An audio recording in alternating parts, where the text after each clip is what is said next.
कुछ फिल्में सिर्फ कहानियां नहीं होती बल्कि एक टाइम मशीन भी होती है जो हमें ले जाती है एक ऐसे भविष्य में जिसका अंदाजा भी लगाना उस वक्त में मुश्किल होता है। बट कुछ फिल्मों ने उस फ्यूचर को स्क्रीन पर जिंदा करके दिखा दिया था। एंड आज मैं उन्हीं विजनरी फिल्मों की लिस्ट तुम्हारे सामने लाने वाला हूँ जो वक्त से पहले आ गई थी और फ्यूचर को फ्रेम बाय फ्रेम रिकॉर्ड कर रही थी। तो चलो टाइम मशीन पे बैठते हैं और सबसे पहले पहुँचते हैं 57 साल पीछे यानी 1968 में। सोच के देखो, साल है 1968। दुनिया मून लैंडिंग के लिए तैयार हो रही थी, नासा अपने अपोलो मिशंस में बिजी था और आम लोगों के लिए स्पेस सिर्फ एक फैंटेसी था, और वो फैंटेसी भी सिर्फ कॉमिक बुक्स और इमेजिनेशंस तक लिमिटेड थे। तब स्टैनले क्यूब्रिक नाम का एक डायरेक्टर आता है जिसे साई-फाई सिर्फ एलियंस और लेजर गन्स के लिए नहीं चाहिए था, उसे एक रियल और थॉट प्रोवोकिंग साइंस फिक्शन बनानी थी, और वही था 2001 अ स्पेस ओडिसी। ये फिल्म अपने टाइम से इतनी आगे थी कि लोग समझ ही नहीं पाए कि ये बन भी कैसे गई। जब दुनिया ब्लैक एंड व्हाइट टीवी से कलर पे शिफ्ट कर रही थी, तब क्यूब्रिक एक ऐसी फिल्म बना रहा था जिसमें AI, space stations, zero gravity travel और वीडियो कॉलिंग जैसे फ्यूचरिस्टिक चीजें ठीक उसी तरह दिखाई गई थी जैसे आज नासा या स्पेस एक्स के वीडियोस में दिखते हैं। एंड फिल्म का सबसे बड़ा कैरेक्टर एक्चुअली एक इंसान नहीं था बल्कि एक कंप्यूटर था जिसका नाम था हेल 9000। हेल सिर्फ कमांड्स नहीं लेता था बल्कि उसमें सोचने, जज करने और करेक्ट करने तक की एबिलिटीज थी। यार ये काफी थॉटफुल है कि 1968 में जब सब टाइपराइटर से लिख रहे थे तब एआई के रेबिलियन की स्टोरी बनाना आखिर कोई इमेजिन भी कैसे कर सकता है। इनफैक्ट इस विजन को रियलिटी में बदलने के लिए क्यूब्रिक ने नासा के कंसल्टेंट्स की हेल्प ली थी। बट फिल्म के लिए कोई रेडीमेड वीएफएक्स सॉफ्टवेयर नहीं था। हर स्पेसशिप, हर प्लेनेट का सीन प्रैक्टिकल इफेक्ट्स और हैंडमेड मॉडल से बनाए गए थे, जिसे देखकर आज भी लोग कहते हैं how the hell did they shoot that in the 60s। 2001 a Space Odyssey पहली फिल्म थी जिसने बताया था कि स्पेस में कोई साउंड नहीं होता, इसलिए इस फिल्म में साइलेंस का यूज आर्टिस्टिकली किया गया था। एंड इसका बैकग्राउंड स्कोर भी अलग ही लेवल का था विच वाज प्योर क्लासिक। 1968 में ये फिल्म एक्चुअली इतना रिवोल्यूशनरी था कि उस टाइम के लोग पहले समझ ही नहीं पाए। थिएटर से लोग बोर होकर निकल रहे थे, क्रिटिक्स भी कंफ्यूज्ड थे। कुछ कह रहे थे कि ये मास्टरपीस है और कुछ कह रहे थे कि ये एक नॉनसेंस है। पर धीरे धीरे लोगों ने ये रियलाइज किया कि ये फिल्म सिर्फ साई-फाई नहीं बल्कि फ्यूचर का दर्पण है। इसका बजट उस जमाने के लिए काफी बड़ा था विच वॉज $10.5 मिलियन।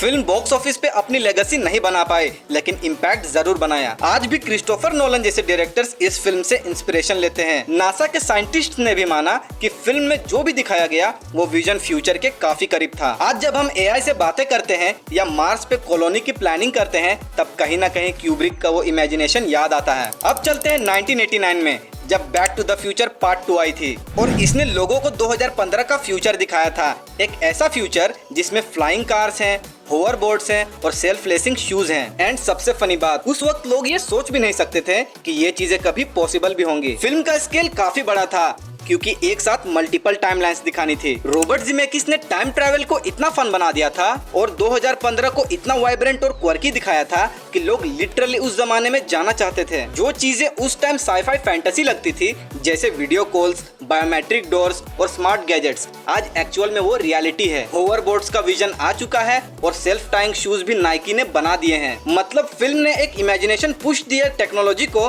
जिसका असर रियल दुनिया में भी हुआ। उस वक्त फिल्म का बजट अराउंड $40 मिलियन था और बॉक्स ऑफिस में फिल्म ने $332 मिलियन कमाए। वीएफएक्स के लिए भी फिल्म अपने वक्त से काफी आगे थी, जैसे mirror scenes, double roles, future city design, सब कुछ विजनरी था। इस फिल्म ने ये भी दिखाया कि साई-फाई कॉमेडी भी हो सकती है और ये फिल्म पॉप कल्चर में आइकॉनिक बन गई। अब आओ बात करते हैं उस फिल्म के बारे में जिसने सिर्फ साई-फाई नहीं बल्कि पूरे सिनेमा तक को हिला दिया था। मैं बात कर रहा हूँ 1999 की रिलीज हुई फिल्म द मैट्रिक्स की। जब लोग इंटरनेट का मतलब सिर्फ ईमेल समझते थे तब वाचोस्की सिबलिंग्स ने एक ऐसी दुनिया बनाई जहाँ पूरा रियलिटी एक कंप्यूटर सिमुलेशन है। नियो एक हैकर डिस्कवरी करता है कि उसकी पूरी दुनिया झूठी है, वो मशीन्स के बनाए एक वर्चुअल ट्रैप में जी रहा है। अब सोचो, ऐसी कॉन्सेप्ट आज भी माइंड ब्लोइंग है और तब तो इसे इमेजिन करना भी इम्पॉसिबल था। द मैट्रिक्स ने वर्चुअल रियलिटी को सिर्फ फ्यूचर में ही नहीं दिखाया बल्कि एक फिलोसॉफिकल पंच भी दिया जो था what if everything you believe is fake. Film का वीएफएक्स तो लेजेंड बन चुका है, जैसे बुलेट टाइम स्लो मोशन,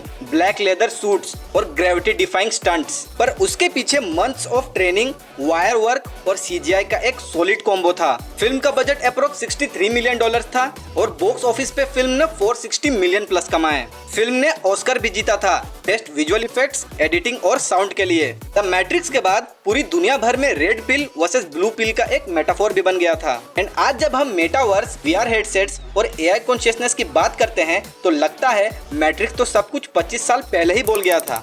अब एक टाइम जंप लेते हैं और पहुंचते हैं सीधा 2002 में। सोचो एक दुनिया जहां पुलिस तुम्हें तुम्हारे क्राइम करने से पहले ही पकड़ लेती है, मतलब क्राइम का फ्यूचर में होना पक्का है और इसके गिल्टी तुम हो। ये आइडिया इतना वाइल्ड था कि जब माइनॉरिटी रिलीज हुई थी तब लोग लिटरली हिल गए थे। स्पीलबर्ग ने इस फिल्म को एक विजन की तरह बनाया था, एक ऐसी दुनिया जहां predictive policing, retina scans, gesture based computers और पर्सनलाइज्ड एड्स हर जगह हैं। और सबसे खास बात, ये सब आज हम रियल लाइफ में देख रहे हैं। इस फिल्म को बनाना बिल्कुल भी इजी नहीं था। स्पीलबर्ग ने एक्चुअल फ्यूचरिस्ट्स और टेक एक्सपर्ट से मिलकर एक पूरा फ्यूचर बाइबल तक बनवाया था, जिसमें हर गैजेट, हर विजुअल और हर सिस्टम के पीछे लॉजिक था। टॉम क्रूज के हाथ हिला के स्क्रीन कंट्रोल करने वाला सीन आज टचलेस टेक बन चुका है। एड्स जो नाम लेकर तुमसे बात करती है, इंटरनेट ऑलरेडी ये कर चुका है। ये फिल्म सिर्फ विजुअल्स का खेल नहीं थी, इसने फ्री विल वर्सेस फेट का सवाल भी उठाया था। जैसे कि अगर फ्यूचर फिक्स है तो चॉइसेस का क्या। ये सचमुच साई-फाई के लिए एक अनयूजुअल डेप्थ था। इसका बजट अराउंड $102 मिलियन